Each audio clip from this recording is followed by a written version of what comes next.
Graduate GK वाला में आप सभी का स्वागत है। आज 11 अगस्त ऑल शिफ्ट का एनालिसिस करने वाले हैं। आपका पहला प्रश्न है कि द्वैत शासन प्रणाली की शुरुआत किसने किया? रॉबर्ट क्लाइव ने। भारत में द्वैत शासन प्रणाली का शुरुआत किया रॉबर्ट क्लाइव। रॉबर्ट क्लाइव ने 1765 से 1767 के दौरान बंगाल का गवर्नर रहा था। अगला फैक्ट है कि रॉबर्ट क्लाइव को ब्रिटिश भारत का बाबर भी कहा जाता है।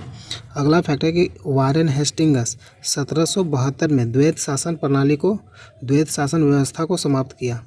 द्वैत शासन व्यवस्था को समाप्त किसने किया? वारेन हेस्टिंग्स 1772 में। अगला फैक्ट है कि भारत में सहायक संधि प्रणाली लॉर्ड वेलेस्ली ने शुरू किया। भारत में सहायक संधि लॉर्ड वेलेस्ली। अगला प्रश्न है कि गद्दाम पदजा रेड्डी को निम्नलिखित में से किस नृत्य शैली में उनके योगदान के लिए 2022 में पद्मश्री से सम्मानित किया गया था? कुचिपुड़ी। अगला फैक्ट है गद्दाम पद्मजा रेड्डी को 2022 में पद्मश्री से सम्मानित किया गया था। अगला फैक्ट है पद्मजा रेड्डी को पूर्व राष्ट्रपति रामनाथ कोविंद ने पद्मश्री से सम्मानित किया था। पद्मजा रेड्डी को पद्मश्री से सम्मानित किसने किया? पूर्व राष्ट्रपति रामनाथ कोविंद ने 2022 में। अगला प्रश्न है कि रबी फसल कब बोई जाती है? अक्टूबर से दिसंबर। अगला फैक्ट है कि रबी फसल की कटाई कब होता है? अप्रैल से जून। अगला फैक्ट है कि खरीफ कब बोया जाता है? जून से जुलाई। खरीफ जून से जुलाई। और रबी फसल कब बोया जाता है? अक्टूबर से नवंबर। अगला फैक्ट है कि जायद फसल कब बोई जाती है? जायद फरवरी से मार्च में। अगला प्रश्न है कि साइमन कमीशन के विरोध में किस स्वतंत्रता सेनानी की मृत्यु हुई? लाला लाजपत राय। 17 नवंबर 1928 को। अगला फैक्ट है कि 23 मार्च 1931 को शिवराम हरि राजगुरु भगत सिंह सुखदेव थापर के साथ ब्रिटिश सरकार ने फांसी दे दी। अगला फैक्ट है कि 3 फरवरी 1928 को साइमन कमीशन भारत आया। साइमन कमीशन भारत कब आया था? 3 फरवरी 1928 को। अगला प्रश्न है कि चरी नृत्य किस राज्य से संबंधित है? चरी राजस्थान। अगला फैक्ट है कि चरकुला नृत्य उत्तर प्रदेश राज्य से संबंधित है। अगला फैक्ट है कि यक्षगान कर्नाटक राज्य से संबंधित है। यक्षगान कर्नाटक। अगला फैक्ट है कि कथक उत्तर प्रदेश का नृत्य है। कथक उत्तर प्रदेश। अगला प्रश्न है कि चुंबक में चुंबकीय क्षेत्र रेखा की दिशा क्या होता है? दक्षिण से उत्तर। सुनील छेत्री का विश्व में कौन सा रैंक है? तीसरा रैंक है। 142 अंतर्राष्ट्रीय मैच में 92 गोल के साथ तीसरे नंबर पर है। अगला फैक्ट है कि विश्व के नंबर 1 फुटबॉल खिलाड़ी कौन है? क्रिस्टियानो रोनाल्डो जो पुर्तगाल से संबंधित है। और तीसरा नंबर पर है लियोन मेसी अर्जेंटीना के। और दूसरा पर है अली डेई ईरान के। अगला प्रश्न है कि पहली बार एशियाई खेल कहाँ शुरू हुआ? भारत में। अगला फैक्ट है कि 1951 में नई दिल्ली में आयोजित किया गया था पहली बार। अगला फैक्ट है कि एशियाई खेल महासंघ के सदस्यों द्वारा प्रत्येक 4 साल में आयोजित किया जाता है। अगला फैक्ट है कि निद्रा रोग किसके कारण होता है? प्रोटोजोआ। कि मृदंग वादक कौन थे? रामनाथ वी राघवन दक्षिण भारतीय वादक है। अगला प्रश्न है कि भारत ने 2023 तक किस रोग को खत्म करने का टारगेट किया है? एनीमिया। अगला प्रश्न है कि एनडीपी क्या है? NDP GNP minus depreciation. अगला प्रश्न है कि अनुच्छेद 21 क्या है? प्राण एवं दैहिक स्वतंत्रता का अधिकार। प्राण एवं दैहिक स्वतंत्रता का अधिकार अनुच्छेद 21। आपातकाल में निलंबित नहीं किया जा सकता है अनुच्छेद 20। अनुच्छेद 18 राज्य को किसी भी उपाधि प्रदान करने से रोकता है। राज्य को किसी भी उपाधि प्रदान करने से रोकता है अनुच्छेद 18। अब प्रश्न है कि उस्ताद बिस्मिल्लाह खान कौन सा वाद्य यंत्र बजाते हैं? शहनाई। और उस्ताद बिस्मिल्लाह खान को 2001 में भारत रत्न से सम्मानित किया गया था। 2001 में बिस्मिल्लाह खान को। अगला फैक्ट है कि बिस्मिल्लाह खान के 102वें जयंती पर गूगल ने डूडल के साथ सम्मानित किया था। गूगल ने डूडल बनाकर उन्हें सम्मानित किया। अगला फैक्ट है कि तबला वादक अल्लाह रखा और उनके पुत्र उस्ताद जाकिर हुसैन भारत के प्रसिद्ध तबला वादक हैं। भारत के प्रसिद्ध तबला वादक अल्लाह रखा खां जाकिर हुसैन। अगला फैक्ट है कि जाकिर हुसैन 1988 में पद्मश्री, 2002 में पद्म भूषण से सम्मानित किया गया। जाकिर हुसैन को 1988 में पद्मश्री और 2002 में पद्म भूषण से सम्मानित किया गया। अगला फैक्ट है कि शिव कुमार शर्मा प्रसिद्ध संतूर वादक है। संतूर वादक शिव कुमार शर्मा। अगला फैक्ट है कि उस्ताद बिंदा खान सारंगी से संबंधित है? उस्ताद बिंदा खान सारंगी से संबंधित है। अगला फैक्ट है कि सितार वादक निखिल बनर्जी सितार वादक है। अगला फैक्ट है, अगला प्रश्न है कि हेमा मालिनी कौन सा नृत्य से संबंधित है? मोहिनी अट्टम। अगला फैक्ट है कि झूमर कहाँ का लोक नृत्य है? झूमर बिहार, झारखंड, छत्तीसगढ़, उड़ीसा, पश्चिम बंगाल। झूमर यहाँ का लोक नृत्य है। अगला फैक्ट है कि बिंदौरी राजस्थान के झालावाड़ का लोक नृत्य है, बिंदौरी। अगला फैक्ट है कि असम का शास्त्रीय नृत्य सत्रिया नृत्य असम राज्य से संबंधित है। अगला प्रश्न है कि यामिनी कृष्णमूर्ति किससे संबंधित है? यामिनी कृष्णमूर्ति भरतनाट्यम और कुचिपुड़ी। अगला फैक्ट है कि यामिनी कृष्णमूर्ति को पद्मश्री 1968 में और पद्म भूषण 2001 में और पद्म विभूषण 2016 में दिया गया। यामिनी कृष्णमूर्ति को पद्मश्री 1968 में और पद्म भूषण 2001 में और पद्म विभूषण 2016 में दिया गया।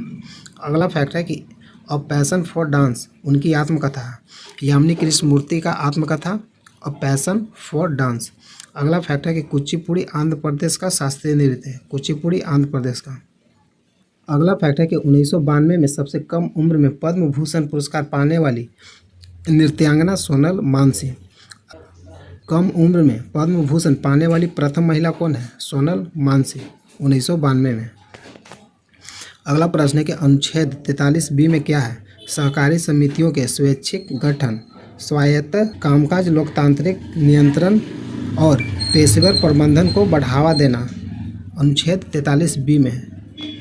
अगला फैक्ट है कि भारत का संविधान 6 मौलिक अधिकार प्रदान करता है। भारत का संविधान 6 मौलिक अधिकार अनुच्छेद 12 से 35 में वर्णित है, भाग 3 में है।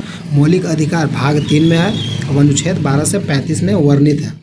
पहला है कि समता का अधिकार अनुच्छेद 14 से 18। दूसरा है स्वतंत्रता का अधिकार अनुच्छेद 19 से 22। तीसरा है शोषण के विरुद्ध अधिकार अनुच्छेद 23 से 24, शोषण के विरुद्ध अधिकार। और चौथा है धर्म की स्वतंत्रता का अधिकार अनुच्छेद 25 से 28। अगला है संस्कृति और शिक्षा संबंधी अधिकार अनुच्छेद 29 से 30। अगला फैक्ट है कि संवैधानिक उपचारों का अधिकार अनुच्छेद 32। ये 6 प्रकार का मौलिक कर्तव्य है।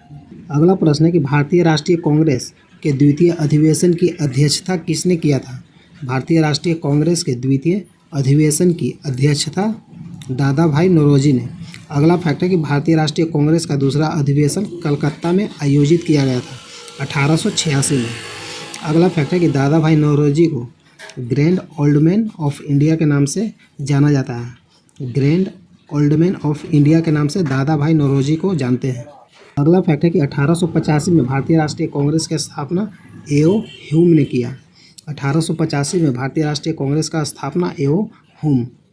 अगला फैक्ट है कि कांग्रेस का पहला अधिवेशन बम्बई में, इसके अध्यक्ष व्योमेश चंद्र बनर्जी थे। कांग्रेस का पहला अधिवेशन कहाँ हुआ? बम्बई में, इसका अध्यक्ष व्योमेश चंद्र बनर्जी। अगला प्रश्न है कि 2011-12 में भारत में गरीबी रेखा के नीचे के लोगों का अनुमानित प्रतिशत क्या था, जिसकी गणना तेंदुलकर पद्धति का उपयोग करके किया गया? 22%। अगला प्रश्न है भारत में सूक्ष्म वित्त का नियामक है भारतीय रिजर्व बैंक, और भारतीय रिजर्व बैंक का स्थापना कब हुआ? 1 अप्रैल 1935। अगला प्रश्न है कि उपराष्ट्रपति किस देश के संविधान से लिया गया है? अमेरिका के। अगला प्रश्न है कि महिलाओं की 100 मीटर हर्डल दौड़ में प्रत्येक हर्डल की ऊंचाई कितनी होती है? 83.8 सेंटीमीटर।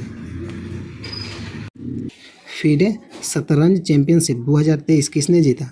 डिंग लीरेन ने। फीडे शतरंज चैंपियनशिप 2023 किसने जीता? Ding Liren. अगला प्रश्न है कि प्रथम पंचवर्षीय योजना का मुख्य उद्देश्य क्या था? पहली पंचवर्षीय योजना का उद्देश्य कृषि का विकास से संबंधित था। अब प्रथम पंचवर्षीय योजना 1951 से 1956 तक इसका अवधि कार्यकाल था। प्रथम पंचवर्षीय योजना हेरोल्ड डोमर मॉडल पर। अगला फैक्ट है कि दूसरी पंचवर्षीय योजना का उद्देश्य औद्योगिक विकास से था। अगला फैक्ट है कि द्वितीय पंचवर्षीय योजना का अवधि 1956 से 1961 और द्वितीय पंचवर्षीय योजना महालनोबिस मॉडल पर आधारित है। अगला फैक्ट है कि तीसरी योजना का उद्देश्य अर्थव्यवस्था को स्वतंत्र बनाना। अगला फैक्ट है कि चौथी पंचवर्षीय योजना का उद्देश्य विकास के साथ स्थिरता और आत्म निर्भरता की उपलब्धि प्राप्त करना। अगला प्रश्न है कि मार्च 2023 में शतरंज चैंपियनशिप के विजेता कौन है? डी गुगेस। अगला प्रश्न है कि मिनी बैंक कितने समय के लिए पैसा लोन पर ले सकता है? 12 से 60 महीने तक। अगला प्रश्न है कि नील्स बोहर के अनुसार बोरियम का परमाणु क्रमांक कितना है? 107। अगला प्रश्न है कि 2011 जनगणना के अनुसार सबसे कम साक्षरता वाला राज्य बिहार है, 61.80%। अगला प्रश्न है कि 2023 के बजट के अनुसार कितनी आय टैक्स फ्री होगी? 2.5 लाख से बढ़ाकर 3 लाख रुपये कर दी गई है। 2.5 लाख से 3 लाख। सुप्रीम कोर्ट किस अनुच्छेद के तहत हमारी रक्षा करता है? सुप्रीम कोर्ट किस अनुच्छेद के तहत हमारी रक्षा करता है? अनुच्छेद 32 के तहत। कपूर को गर्म करने पर अवस्था में क्या परिवर्तन होगा? ठोस से गैस में परिवर्तित हो जाएगा। अगला प्रश्न है कि मोपिन डांस किस राज्य से संबंधित है? अरुणाचल प्रदेश की। अगला फैक्ट है कि अरुणाचल प्रदेश की गालो जनजातियों के द्वारा यह त्यौहार मोपिन हर साल अप्रैल में मनाया जाता है। अगला प्रश्न है 2011 की जनगणना के अनुसार पुरुष का साक्षरता दर कितना है? 82.14। देश में साक्षरता 74.04% और पुरुषों के लिए साक्षरता 82.14% और महिलाओं के लिए 65.46%। अगला प्रश्न है कि वीर सावरकर ने 1904 में किसका गठन किया था?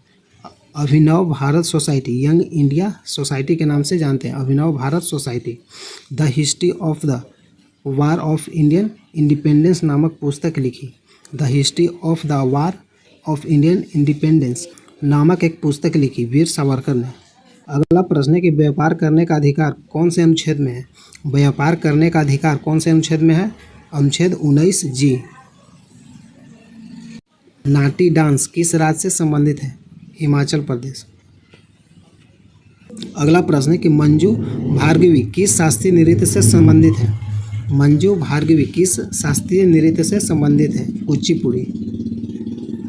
अगला प्रश्न है कि सिम्बेक्स युद्ध अभ्यास भारत में कहाँ हुआ? सिंगापुर। भारत समुद्री द्विपक्षीय अभ्यास भारतीय नौसेना और सिंगापुर गणराज्य नौसेना द्वारा आयोजित एक द्विपक्षीय नौसैनिक अभ्यास है। अगला प्रश्न है कि मनिका बत्रा ने 2022 में किस गेम में पेडलर अवार्ड जीता? Asian cup table tennis. Harmanpreet से हॉकी से। एक प्रश्न और पूछता है कि हरमनप्रीत कौर ये क्रिकेट से संबंधित महिला है। हरमनप्रीत से हॉकी से संबंधित है और हरमनप्रीत कौर क्रिकेट से। शाहनामा फिरदौसी ने लिखा। अगला फैक्ट है कि शाहनामा यह राजाओं की पुस्तक 1010 में लिखी गई एक महाकाव्यात्मक ग्रंथ है। इसमें लगभग 60,000 दोहे हैं। इसके लेखक अब्बू अल कासिम फिरदौसी थे। यहाँ तक वीडियो देखने के लिए धन्यवाद। जय हिंद, जय भारत।